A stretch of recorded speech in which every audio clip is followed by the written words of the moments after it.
Bismillahirrahmanirrahim. Assalamualaikum warahmatullahi wabarakatuh. Waalaikumsalam warahmatullahi wabarakatuh. Kami dari mahasiswa UBP Karawang akan membahas tentang hukum, yaitu tentang HAKI atau hak kekayaan intelektual. Namun sebelumnya kami akan memperkenalkan diri. Saya sendiri adalah Luki Abdul Majid dari HK19C. Kemudian di samping saya ada Sopyan dari HK19D. Kemudian ada Muhammad Yusuf Abdullah dari HK19C.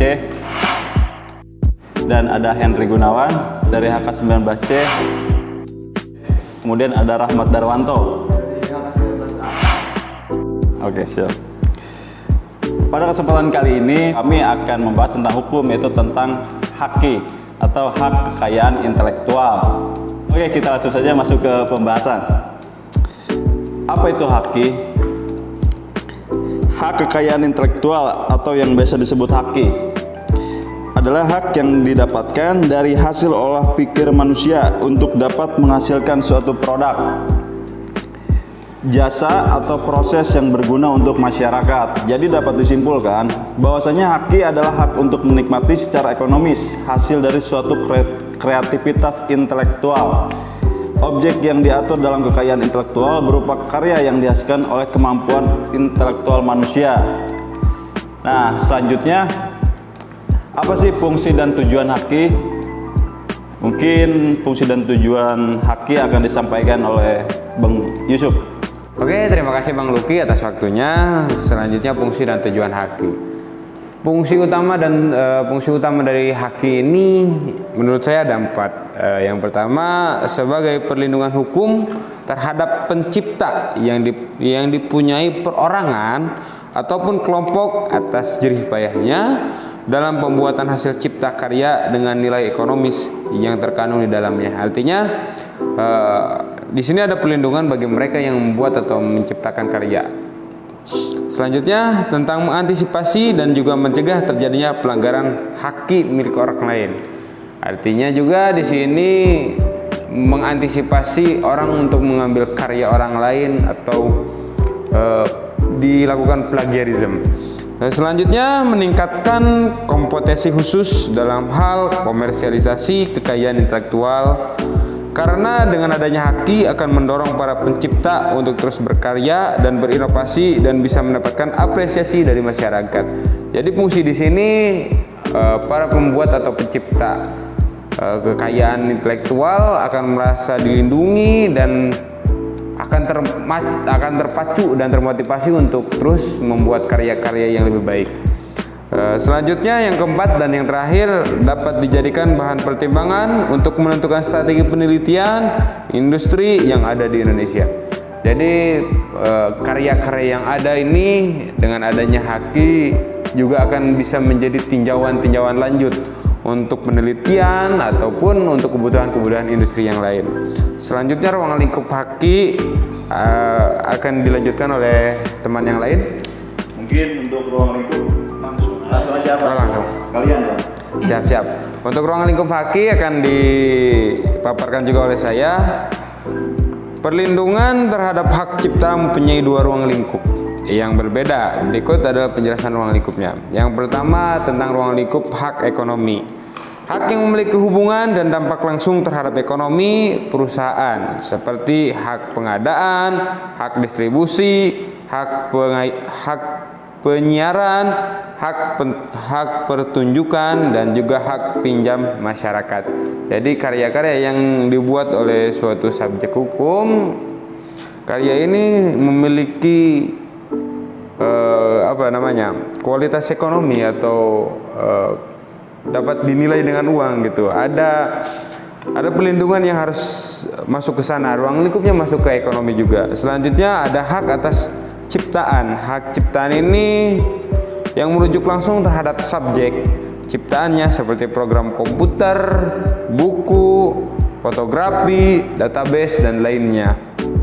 Jadi hak ciptaan ini adalah karya tersendiri yang memang lebih kepada karya-karya yang formal seperti buku, fotografi, database, dan lainnya. Selanjutnya dasar hukum tentang haki akan disampaikan oleh Bang Sopyan. Baik, terima kasih atas pemaparan di awal dari rekan-rekan semua. Berikut saya lanjutkan pemaparan mengenai dasar hukum tentang hak kekayaan intelektual. Dasar hukum mengenai hak kekayaan intelektual cakupannya cukup luas. Setidaknya ada 6 yang perlu sama-sama kita ketahui. Berikut adalah beberapa di antaranya. Yang pertama, Undang-Undang Nomor 19 Tahun 2002, kemudian diganti oleh Undang-Undang Nomor 28 Tahun 2014 tentang hak cipta, yang pada intinya berisi tentang hak cipta, kemudian pencipta, perlindungan hak cipta, dan juga ciptaan yang dilindungi.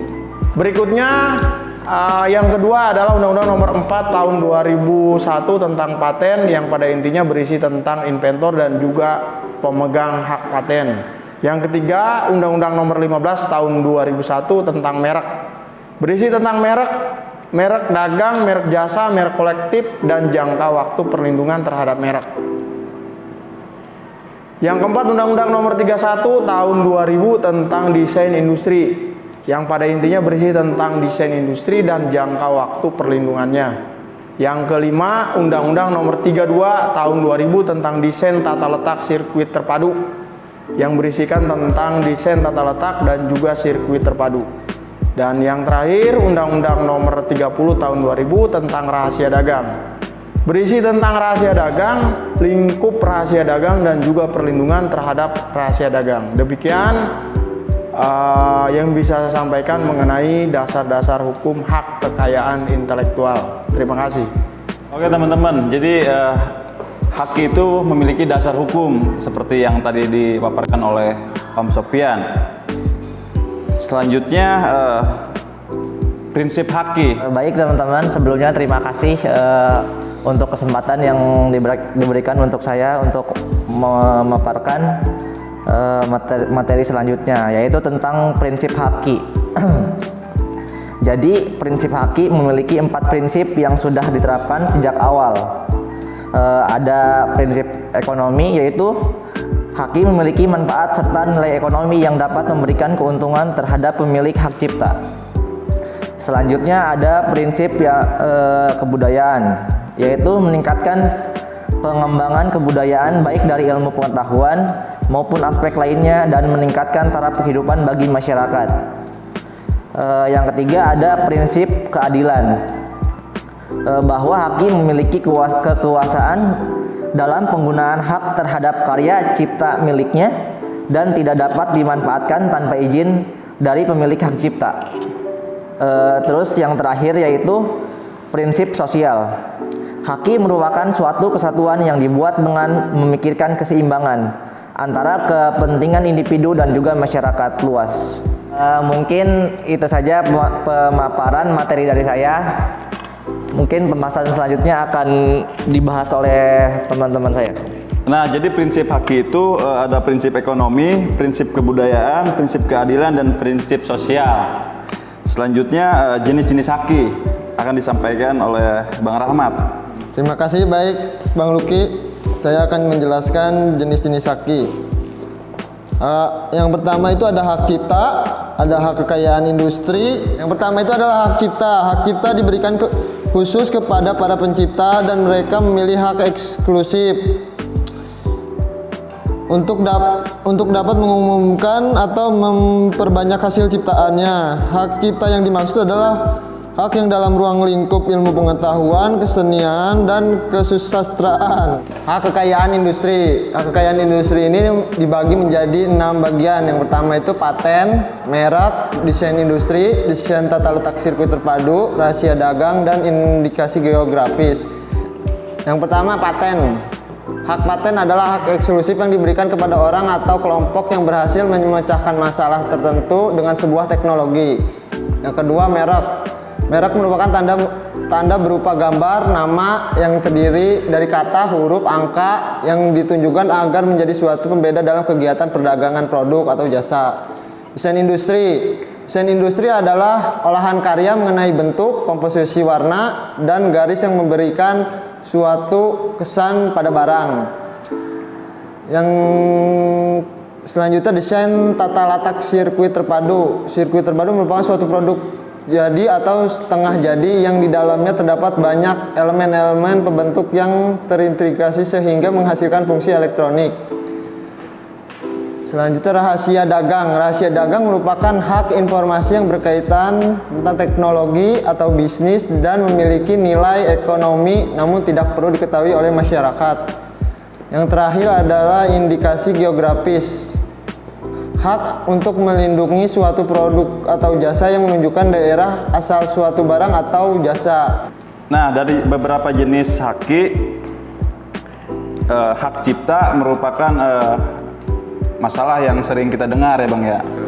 Apalagi untuk konten kreator YouTube kayak gitu kan.